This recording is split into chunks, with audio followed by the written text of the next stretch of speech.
यातायात तथा संचार के साधन। ठीक है, इससे पहले मैंने आपको जनरल टॉपिक कराया था कृषि, ये भी आपका जनरल टॉपिक है। ठीक है, इसमें भी क्या है इसमें भी हम जैसे होता है कि आपका 5 नंबर के क्वेश्चंस आएंगे तो इसमें आप बना के कर सकते हो, क्योंकि हमारे दैनिक जीवन में यूज होने वाली चीजें हैं। अगर हमें स्कूल भी आना है, ठीक है, या फिर कहीं भी जाना है तो हम यातायात के साधनों का प्रयोग करते हैं। और यातायात के साधन कितने प्रकार के होते हैं? 3 प्रकार के, स्थल, जल और वायु। ठीक है, जैसे स्थल में कौन कौन से आते हैं? स्थल में कौन कौन से साधन आते हैं? स्थल, कार, बस, ट्रेन, ये सब आपके स्थल में आते हैं। स्थल मतलब जो रोड पे चलने वाले होते हैं। ठीक है, ये नहीं जो मैंने ये लिख दिया तो आप इनके स्थल में ये संचारी साधन आएंगे, ये साधन नहीं है इसके। कौन कौन से साधन है स्थल में? बस, कार, रेलगाड़ी जो आपके स्थल पे चलते हैं वो आपके स्थल जन साधन है।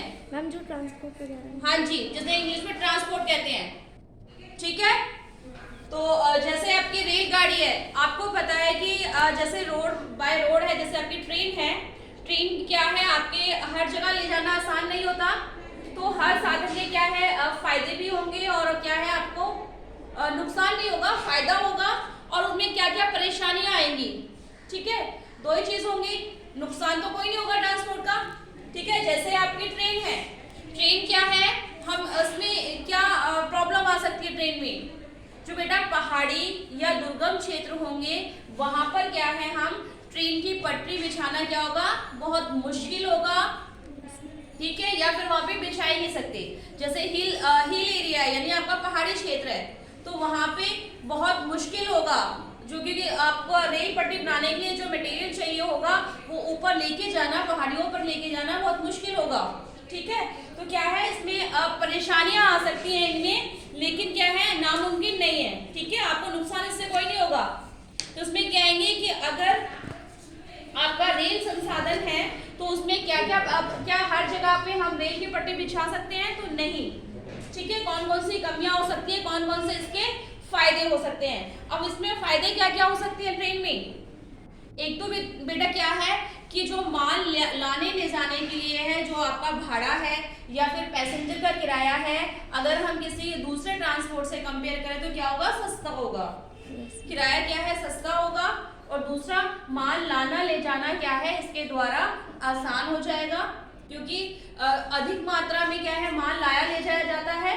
ठीक है, अगर आपकी जैसे गाड़ी या टेम्पू की अगर हम बात करें तो लिमिटेड उस मात्रा में उसमें माल आएगा, लेकिन जो माल गाड़ी होती है वो क्वांटिटी में माल लेकर जाती है। ठीक है, जिसमें कि क्या है भाड़ा आपका सस्ता पड़ता है। कमी क्या हो सकती है कि हर जगह हम क्या है रेल की पटरी नहीं बिछा सकते। जो दुर्गम क्षेत्र है आपके, जो पहाड़ी एरिया है, वहां पे हम ये पटरियां वगैरह नहीं बिछा सकते। तो ठीक है, इसमें बेटा कमियां भी होंगी और इसके बेनिफिट भी होंगे। ठीक है, बेनिफिट ज्यादा है और कमियां कम होती है।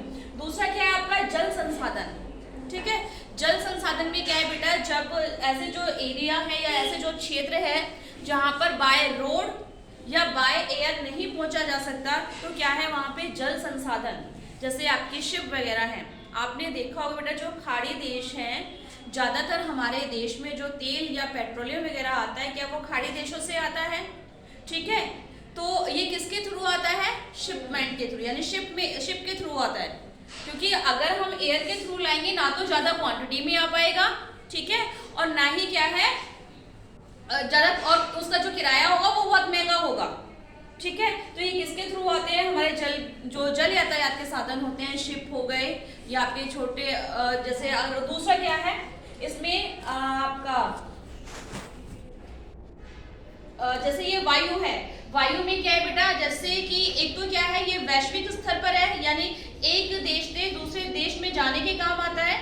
वैसे ये भी काम आता है पर इतना क्या है, ये इतना कॉस्टली पड़ जाता है, कॉस्टली भी। दूसरा क्या है इसमें क्या है कि आने जाने में जो टाइम होता है, टाइम बहुत ज्यादा लग जाता है। जहां हम हवाई जहाज की यात्रा करके घंटों में पहुंच जाएंगे, वहीं हमें जल यात्रा के थ्रू क्या है काफी टाइम लगेगा।